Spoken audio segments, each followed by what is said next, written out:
सोच के देखिए आपके पास दो सरकारी नौकरी हो, लेकिन फिर भी आपका संघर्ष खत्म नहीं हो रहा। सुनने में बड़ा अजीब सा लगता है, पर यही सत्य है। सबसे पहले चीज, जब भी किसी की नौकरी लगती है, जैसे मेरी नौकरी लगी, हमें ऐसा लगता है हम हवा में उड़ने लगे थे। हमें समझ नहीं आ रहा था कुछ भी, हंसे रोए क्या करें, नाचने लगे ऐसा। तो क्या रिएक्शन था जब रिजल्ट आया?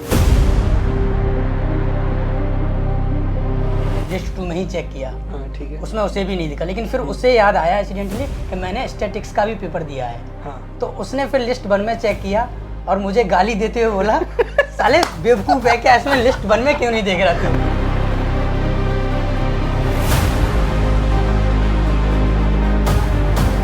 कि माँ साहब ने बच्चे तो बहुत पढ़ाए लेकिन कर कुछ नहीं पाए अभी तक। अच्छा, जब लिस्ट 2 पर नाम देख रहे थे, नहीं मिला, वो 1 मिनट कैसा था? बॉडी एकदम स्टेबल हो गई, थक गई थी, मतलब थम गई थी पूरी एकदम। पल्स 144 और पूरा फीवर सा आ गया था एकदम, मतलब बहुत टेम्परेचर बढ़ गया था बॉडी का। कि मतलब हुआ क्या, कम से कम एक कंफर्टेबल सिचुएशन ऐसी मिल गई है जहाँ से हम आगे बढ़ सकते हैं, थोड़ा सा नॉर्मल हो सकते हैं। जो पैनिक चल रहा था घर में, टेंस चल रहा था पूरा घर, उसमें एक खुशी की मतलब सिचुएशन आ गई थी। तो अगर बड़े भाई हैं तो कुछ जिम्मेदारियां भी होंगी? जी बिल्कुल, जिम्मेदारियाँ थी। तो उसका प्रेशर आया था कभी? सारी तैयारियाँ, मैक्सिमम वनडे एग्जाम की तैयारी इंटीग्रेटेड होती है। आप पढ़ते हो, बस जरा सा चेंजेस होता है, मतलब एग्जाम के हिसाब से सिलेबस में थोड़ा सा चेंजेस होते हैं। क्योंकि मैं जॉब में था, वर्किंग था, तो मैं 9 से 5 मेरी ड्यूटी थी। उसके बाद मैं 2-3 घंटे शाम को और 1 से 1.5 घंटा सुबह। मेरे मम्मी पापा कहीं ना कहीं शील्ड की तरह काम करते हैं। मैं सोसाइटी से हम लोगों को ज़्यादा बचा के रखते हैं। जो सोसाइटी प्रेशर देती है वो लोग झेल लेते हैं, मतलब वो लोग फेस कर लेते हैं, उसके सामने से हम तक उतना नहीं आने देते हैं। हालांकि पीछे से पता पड़ जाती थी बातें। 2-4 लोगों ने, गांव के 1-2 दोस्त भी थे यहाँ तक के, मतलब कांटेक्ट में थे, उन लोगों ने भी यह कहा था कि अब ये लड़का बर्बाद हो गया, इसके पास कुछ नहीं रह गया है। तब जरूर बहुत ज़्यादा दुख हुआ था और कहीं ना कहीं मैं रात में अकेले में रोया भी था कई बार। तो वो मेरा एक्सटेंशन का जो पीरियड था वो भी लैप्स हो गया और यहाँ से मेरा रिजाइन ही कंप्लीट हुआ। तो उसी दौरान मेरे पैर में फ्रैक्चर हो गया था रेलवे में जॉब करके। ये कह रहे थे, उन्होंने ये कह के मना कर दिया कि ऐसा कोई रूल हमारे पास नहीं है, हम तुम्हें यहाँ से डॉक्यूमेंट्स दे देना है, इसको तुम ले जाके केस वगैरह अपना कर सकते हो, जो भी प्रोसीडिंग्स हो उसके थ्रू तुम्हें जॉब दोबारा मिल सकती है। तो मेरे पिताजी टीचर होते हुए धान की पौध निकाल के खेत में लगा सकते हैं सुबह 4 बजे जाके। मैं सिर्फ टेबल पर 4 घंटे पढ़ नहीं सकता क्या बैठ के?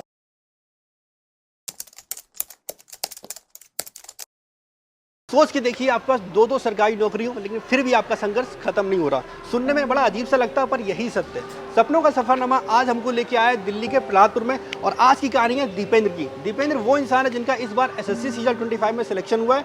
और जरा दीपेंद्र से बात करते हो, जानने की कोशिश करते हैं कि ऐसा क्या हुआ कि दो नौकरी थी फिर भी उनका संघर्ष चलता रहा। तो आइए चलते हैं। हेलो, कैसे हो? ये अकेले रहते हैं यहाँ पे? एक दोस्त और रहता साथ में, एक दोस्त घर पे गया है, एक 3 लोग टोटल हो यहाँ पे? जी बिल्कुल। रेंट कितना है यहाँ का? रेंट सर 10,000 रुपये है, 2 रूम है। तो भाई दीपेंद्र, और सुनाओ। अच्छे हैं सर। बढ़िया। कितना टाइम हो गया यहाँ पे? सर 2-2.5 साल हो गए यहाँ पे रहते। 2-2.5 साल। हाँ। तैयारी की शुरुआत कब की थी? तैयारी की शुरुआत सर मैंने बेसिकली रेलवे के एग्जाम्स के लिए की थी 2022 में। 22 में। मुबारक हो बहुत बहुत हमारे धन्यवाद। सिलेक्शन के लिए। बहुत धन्यवाद। सबसे पहले चीज, जब भी किसी की नौकरी लगती है, जी। जैसे मेरी नौकरी लगी, हमें ऐसा लगता है हम हवा में उड़ने लगे थे। हमें समझ नहीं आ रहा था कुछ भी, हंसे रोए क्या करें, नाचने लगे ऐसा। तो क्या रिएक्शन था जब रिजल्ट आया? पहला मतलब याद करो शुरुआत से बिल्कुल। किसी ने फोन करके बताया तुम्हें कि तुम्हें खुद पता चला रिजल्ट के बारे में, फिर तुमने क्या किया? स्टेप बाय स्टेप हर चीज याद करके बताओ। सर सबसे पहले रिजल्ट आया था तो मेरे पर नोटिफिकेशन आया था टेलीग्राम ग्रुप से, तो मैंने रिजल्ट चेक किया। तो मैंने सबसे पहले लिस्ट 2 खोल के देखा था, जिसमें मेरा नाम नहीं था। तो मेरी पल्स 72 से 144, मैंने 3-4 बार उसको देखा, लिस्ट को बार बार अपना रोल नंबर डाल के भी देखा, नाम डाल के भी देखा, पिताजी के नाम से भी सर्च किया, मेरा नंबर नहीं मिल रहा था। तब तक मेरे एक दोस्त का कॉल आया और उसने पूछा कि हुआ तेरा या नहीं हुआ, वो ड्यूटी था। तो मैंने कहा यार नंबर तो नहीं मिल रहा है। तो उसने कहा रोल नंबर मुझे दे। तो उसने भी लिस्ट 2 में ही चेक किया।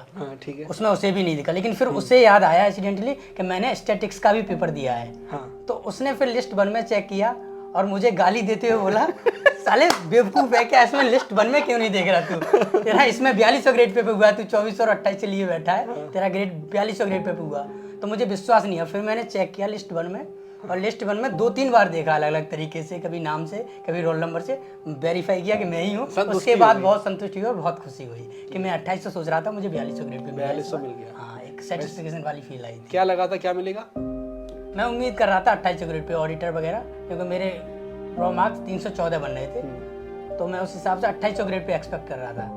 ये इस बार का जो सीजीएल हुआ था वो शायद एक ही शिफ्ट में हुआ था, तो नॉर्मलाइजेशन तो हुआ नहीं हुआ? जी बिल्कुल, नॉर्मलाइजेशन हुआ नहीं था, नहीं हुआ। ये एक ही शिफ्ट में एग्जाम हुआ था। मेरे 314 नंबर बन रहे थे रो, तो उस हिसाब से मैं 2800 ग्रेड पे ऑडिटर अकाउंटेंट वगैरह एक्सपेक्ट कर रहा सोच रहे थे, था। लेकिन लेकिन मेरा चूंकि प्री में अच्छा स्कोर था, स्टैटिक्स के लिए भी मुझे एग्जाम देना था, तो मैं दे के आ गया था सेंटर पे। उसके लिए मेरी कोई प्रिपरेशन नहीं थी, इसीलिए मैंने उसको रिजल्ट में भी चेक नहीं किया था। मैंने लिस्ट 2 में चेक किया जिसमें मेरा नाम नहीं था, और फिर मेरे दोस्त ने मुझे बताया गाली दे के, साले तेरा 4200 ग्रेड पेपर हुआ है और तू 2800 वाली लिस्ट में चेक कर रहा है लगातार। अच्छा, जब लिस्ट 2 में नाम देख रहे थे नहीं मिला, वो 1 मिनट कैसा था? वो 1 मिनट सर एकदम मतलब बॉडी एकदम स्टेबल हो गई, थक गई थी, मतलब थम गई थी पूरी एकदम, पल्स 144 और पूरा फीवर सा आ गया था एकदम, मतलब बहुत टेम्परेचर बढ़ गया था बॉडी का कि मतलब हुआ क्या, उसमें मैं रिजल्ट देख रहा था। तो अगर आप सोचो कि आप एक्सपेक्ट किए हुए बैठे हैं यहाँ 2800 ग्रेड पे और आपको ना मिले जॉब, तो बहुत गंदा लग रहा था। 1 मिनट के लिए बहुत एकदम बॉडी स्टेबल हो गई थी और सिर्फ पल्स भग रही थी बहुत तेज। अच्छा, तब यहीं पे थे या घर पे थे? यहीं पे थे उस वक्त हम। तो पता चल गया, संतुष्टि होगी कि सिलेक्शन हो गया। जी बिल्कुल। फिर किसे बताया सबसे पहले?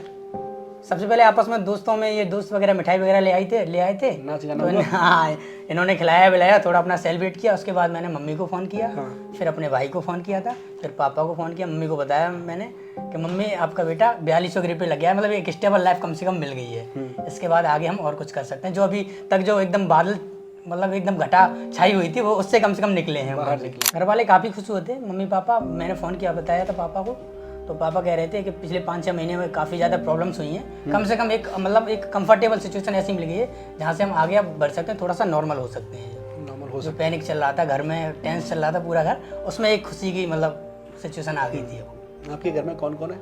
घर में मम्मी है, पापा हैं, एक भाई है, 2 बहनें हैं। मेरी एक बहन की शादी हो गई है। आप छोटे भाई या बड़े भाई? मैं सबसे बड़ा हूँ। अच्छा, तो अगर बड़े भाई हैं तो कुछ जिम्मेदारियां भी होंगी? जी बिल्कुल, जिम्मेदारियाँ थी। उसका प्रेशर आया था कभी? जिम्मेदारियों को बहुत ज़्यादा प्रेशर नहीं रहा था, क्योंकि मेरे हिस्से की जिम्मेदारी बहुत सारी मेरे पिताजी ने और मेरे भाई ने उठा ली थी। क्योंकि उसका काफ़ी आज से 2-2.5 साल पहले ही एग्जीक्यूटिव इंजीनियर एनटीपीसी में सिलेक्शन हो चुका था, तो वो लगभग अपनी लाइफ में जॉब वाले जो फील्ड होता है उससे फ्री था। तो वो थोड़ा घर की जिम्मेदारियाँ संभाल लेता है, और मुझे पढ़ने के लिए उसने एकदम कह रखा था तुम पढ़ लो अपना अच्छे से। तैयारी की शुरुआत सर मैंने 2022 में की थी, रेलवे के एग्ज़ाम से की थी एक्चुअली, क्योंकि इंग्लिश एक वीकर सेक्शन था, इंग्लिश अच्छे से आती नहीं थी, तो रेलवे के एग्ज़ाम से तैयारी शुरू की थी। लेकिन मन में कहीं ना कहीं यही था कि एसएससी के थ्रू जॉब लेनी है। रेलवे में कब सिलेक्शन हुआ आपका? रेलवे में मेरा मई 2023 में ज्वाइनिंग हुई थी। बताया कि आप एसएससी की तैयारी कर रहे थे, तो मतलब एसएससी की तैयारी कर रहे थे, बीच में रेलवे का फॉर्म आया, आपकी इंग्लिश खराब थी, इंग्लिश अच्छी नहीं थी, हाँ, इसीलिए आपने रेलवे का पेपर दिया, उधर सिलेक्शन हो गया, एक कंफर्ट मिल गया। ठीक, आपकी स्टोरी को यहाँ पे रोकते हैं। एक बात हम बोलना चाहेंगे, बहुत से बच्चे ये बोलते हैं कि हम एसएससी की तैयारी कर रहे हैं या हम रेलवे की तैयारी कर रहे हैं, तो क्या ये तैयारी अलग अलग होती है? बिल्कुल नहीं, सारी तैयारियाँ मैक्सिमम वनडे एग्जाम की तैयारियाँ इंटीग्रेटेड होती हैं।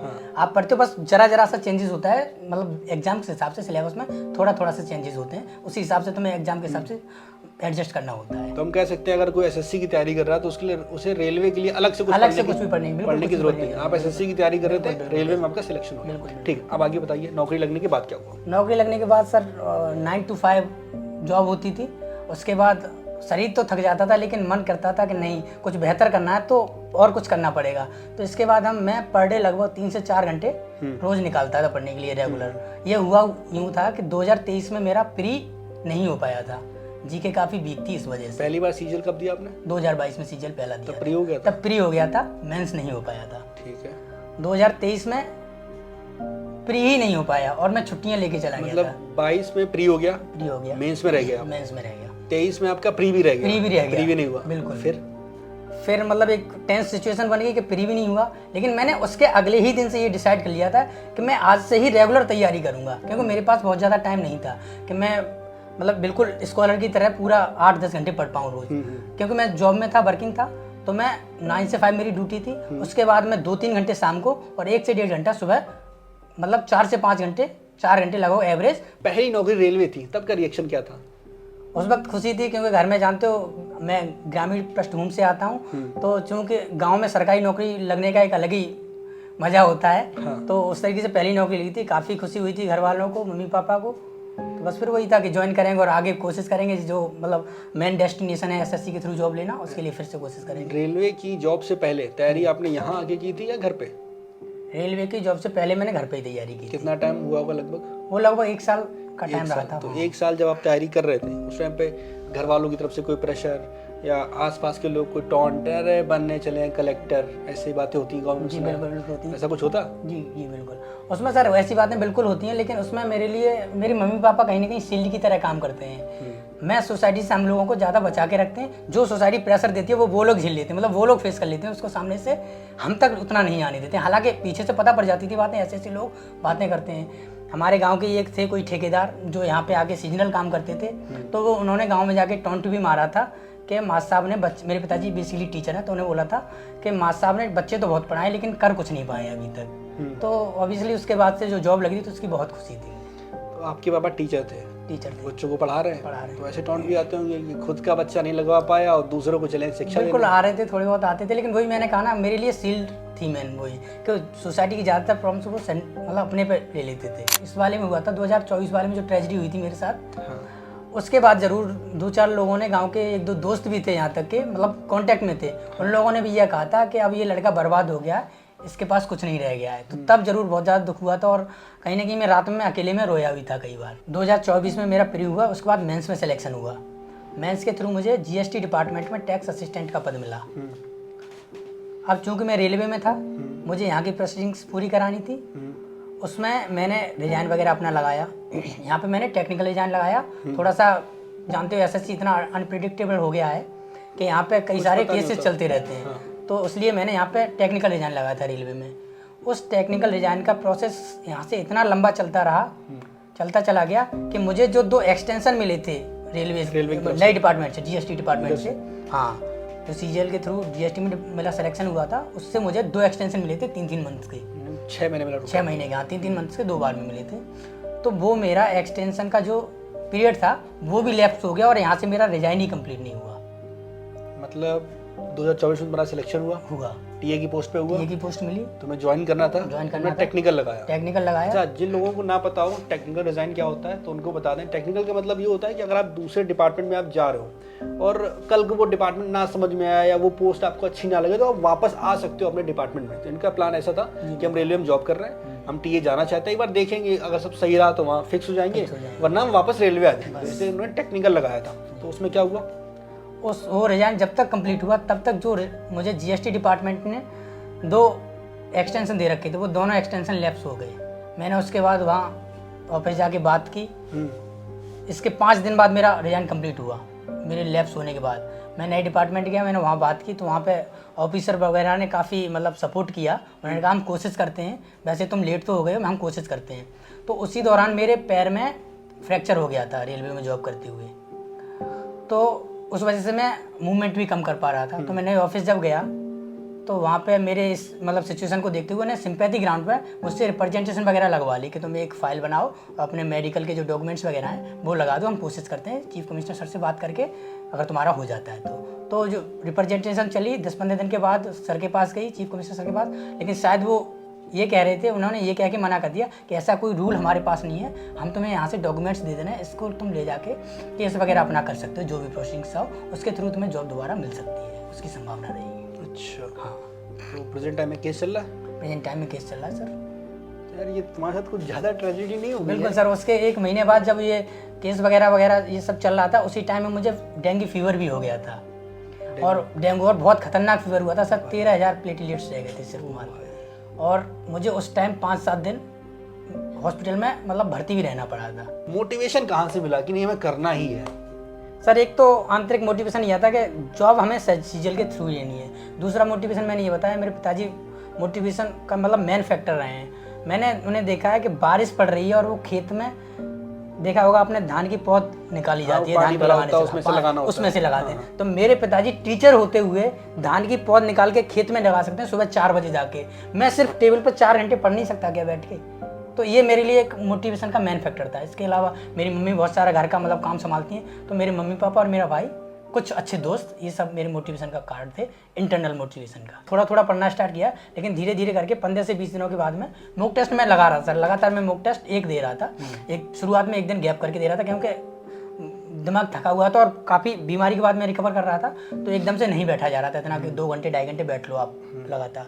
तो शुरू में 1 दिन का गैप कर रहा था, उसके बाद 15-20 दिन के बाद में लगातार मॉक टेस्ट दे रहा था। और साथ में जो टॉपिक्स मुझे वीक लग रहे थे, मेरी जहाँ कमी हो रही है उन टॉपिक्स को मैं बुक्स वगैरह से पढ़ रहा था, रिवीजन कर रहा था। तो मैंने इस बार लगभग 20 से 25 मॉक टेस्ट कभी दिए, मतलब करीब दिए होंगे मेंस के लिए। और जो 2023 वाला था उसमें करीब 40 मॉक टेस्ट दिए होंगे मैंने मेंस के। और स्टैटिक्स के लिए मैंने कोई बुक नहीं पढ़ी, कोई मॉक टेस्ट अलग से नहीं दिया, मतलब उसकी अलग से प्रिपरेशन कोई नहीं थी, इसीलिए मैंने उसका रिजल्ट भी नहीं देखा था, जैसे मैं पहले बता चुका हूँ। हाँ, तो अभी आगे प्लान है दोबारा एग्जाम देने का? जी सर बिल्कुल, एक्साइज इंस्पेक्टर के लिए अगली एक बार और एग्जाम देना चाहेंगे। यूनिफॉर्म पहनोगे? जी बिल्कुल। जीएसटी का हमें सबसे सही लगता है 3 सितारे इधर मिलेंगे, 3 सितारे इधर मिलेंगे, बाकी फिर लोकेशन का सर है, इसमें लोकेशन अभी पता नहीं है कहाँ मिलेगा ऐसा। इस बार जीएसटी अच्छी वैकेंसी आ रही नॉर्थ में? हाँ, इस बार सुना भी है कि इस बार जो नॉर्थ में बहुत अच्छी वैकेंसी आ रही है। नॉर्थ में अच्छी वैकेंसी आ रही तो बिल्कुल बोलेंगे जीएसटी टारगेट करो। बिल्कुल सर। अच्छा, बीच में आपने बोला आप ट्यूशन पढ़ाते थे, कहाँ पे और कब? मैं सर अपने होम टाउन में ट्यूशन पढ़ाता था 2016 से 2019-20 तक, लेकिन कोविड का टाइम आया था, उस वक्त ट्यूशन लगभग बंद हो गई थी। ये किसी स्कूल में पढ़ा रहे थे? नहीं, स्कूल में नहीं पढ़ा रहा था, मैं स्कूल में नहीं पढ़ा रहा था सर। मैं सिर्फ अपने घर पे ही पढ़ा रहा था। स्कूल में न पढ़ाने के 2 कारण थे, तो मैं जैसा पढ़ा था या जो मुझे लगता था उतना आसपास, जैसे मैं ग्रामीण भूमि से आता हूँ, पृष्ठभूमि से, तो वहाँ में मुझे उस तरीके का पेमेंट कोई नहीं दे पा रहा था। दूसरा, मेरा किसी के यहाँ बंद के काम करना उस तरीके का एटीट्यूड भी नहीं था उस वक्त बिल्कुल भी। तो मैं चाहता था अपना काम करूंगा, जैसा भी करूँ, अपनी मर्जी के राजा है भाई, गुलामी कैसे कर ले। इसीलिए टीचिंग थोड़ा सा पसंद भी है सर, करता भी हूँ मैं। अच्छा, लोग ऐसा बोलते हैं एक बार सरकारी नौकरी लग जाए, आपकी सोच भी ऐसी रही होगी कि बस एक बार सरकारी नौकरी लग जाए फिर जिंदगी में कोई गम नहीं, कोई टेंशन नहीं। इस बारे में कुछ कहना चाहेंगे? सर मेरा एक बार में सरकारी नौकरी का कभी वो नहीं रहा, मेरा ये रहा एक बार 46वां ग्रेड पे मिल जाए, उसके बाद ही मेरा सफर खत्म होगा या फिर एज कंप्लीट होगी। अच्छा, अभी आपकी एज क्या है? मेरी एज 30 हो गई है सर। 30 हो गई है? हाँ सर। सही है, सही है। तो हम बोल सकते हैं कि 2 नौकरी आपको मिली, फिर भी आपका सफर चलता रहा, वो रुका नहीं। तो खुद पे ऐसा कभी आता था कि यार ये मेरे साथ क्यों हो रहा है, क्या कर्म किए हमने? ऐसा कुछ बुरा ना मानिएगा कि पिछले जन्म में कोई पाप वाप किया था, या हम राक्षस थे, क्या था, मतलब किस्मत में मानते हैं? जी सर, थोड़ा सा भरोसा तो है बिल्कुल, कहीं ना कहीं कुछ गलतियां जरूर हुई होंगी तभी उसका मतलब वो आया, लेकिन वही था जब आपका टफ टाइम चल रहा है, उसमें भी अगर आप सही चीज़ें करते रहते हैं, अच्छी चीज़ें करते रहते हैं, लगातार मेहनत करते रहते हैं, तो तुम्हें उसके परिणाम जरूर अच्छे मिलते हैं। इसमें जब ये खाली हो जाएगा, इसमें सब्जी लेने जाना। ये बिल्कुल ठीक है, बहुत काम आएगा। अरे आप खाइए। ठीक है सर, खाइए। अरे ये मिठाई आपके कोई लिए नहीं सर, खाइए, अरे हमारी खुशी में आप भी शामिल, आपके लिए मिठाई बढ़िया लेके आओ। ठीक है, ये खोल के देखिए क्या क्या है इसमें।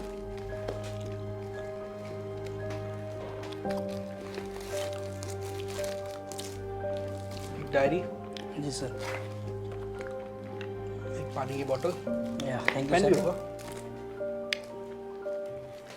और ये सब तो खत्म हो जाएगा एक दिन। जी, ये झोला बहुत ये काम झोला आएगा। काम देगा सर। टेक्स्ट बुक के जो मॉक टेस्ट होते हैं वो बहुत एक्यूरेट लेवल के होते हैं, मतलब जैसा आपको एग्जाम में जाके एक्सपीरियंस होगा लगभग बिल्कुल वही लेवल रहता है। मतलब मैंने देखा है कुछ प्लेटफॉर्म काफ़ी मतलब अब अच्छे लेवल के, अप लेवल के मॉक बना देते हैं, मतलब अच्छे लेवल के नहीं कहेंगे, उन्हें टफ लेवल के कहेंगे। तो उससे जो बच्चे नए होते हैं या जिनकी बीच फेज में प्रिपरेशन चल रही होती है, उनका मोटिवेशन डाउन हो जाता है और वो लगाना ही छोड़ देते हैं। तो ऐसा नहीं करना चाहिए। मतलब टेक्स्ट बुक के बारे में यही कहना चाहूँगा, इनका जो लेवल है, स्टैंडर्ड है, वो एकदम बिल्कुल मेंटेन है। जैसा तुम्हें एग्जाम में बैठ के फील होगा वही एक्सपीरियंस तुम्हें घर पे बैठ के महसूस होगा। आपका भी सिलेक्शन हुआ है? हाँ सर। किस पोस्ट पे? टेक्नीशियन में हुआ है, आरआरबी रेलवे में। जैसे इन्होंने बताया कि बहुत सपोर्ट किया आपने इनको। हाँ सर, दोनों लोग एक दूसरे का सपोर्ट करते रहते थे। अच्छा, एक टाइम था इनकी ज़िंदगी में जब ये वहाँ से रिजाइन दे दिए हैं, हाँ जब तैयारी कर रहे हैं, तो टॉन्ट वॉन्ट नहीं मारा कभी? यार कुछ नहीं होगा, वहाँ नौकरी चलेगी, इधर ज्वाइन नहीं कर पाए? नहीं, इसके पे विश्वास था मुझे कि लग रहा था हो ही जाएगा। जब एक बार निकाला है तो फिर दोबारा भी निकल निकाल सकते हैं। सर टॉन्ट किया था, कुछ ने सपोर्ट किया था, ऐसा रहा। उन सपोर्ट वालों में ये आप सपोर्ट वालों से, तो आप साथ ही रह रहे हो? कब से साथ रह रहे हो दोनों लोग? 3 साल से रह रहे हैं सर साथ। 3 साल से। जब से यहाँ पे जॉब लगा है तब से। इनके बारे में क्या बोलना चाहोगे? कैसे दोस्त हैं ये? इंसान तो अच्छा है, हेल्पफुल भी नेचर का है, मतलब सही लड़का है।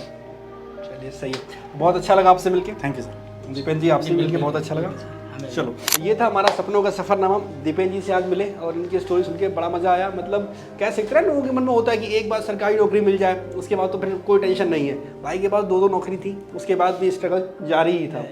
तो लास्ट में कोई मैसेज देना चाहोगे? ये मोटिवेशन मतलब मैं देना चाहूँगा बिल्कुल अपनी भाषा में कि आप किसी भी पृष्ठभूमि से आते हैं बिल्कुल, पर आप अपने लक्ष्य पहले निर्धारित कीजिए और उनके लिए लगातार मेहनत करिए।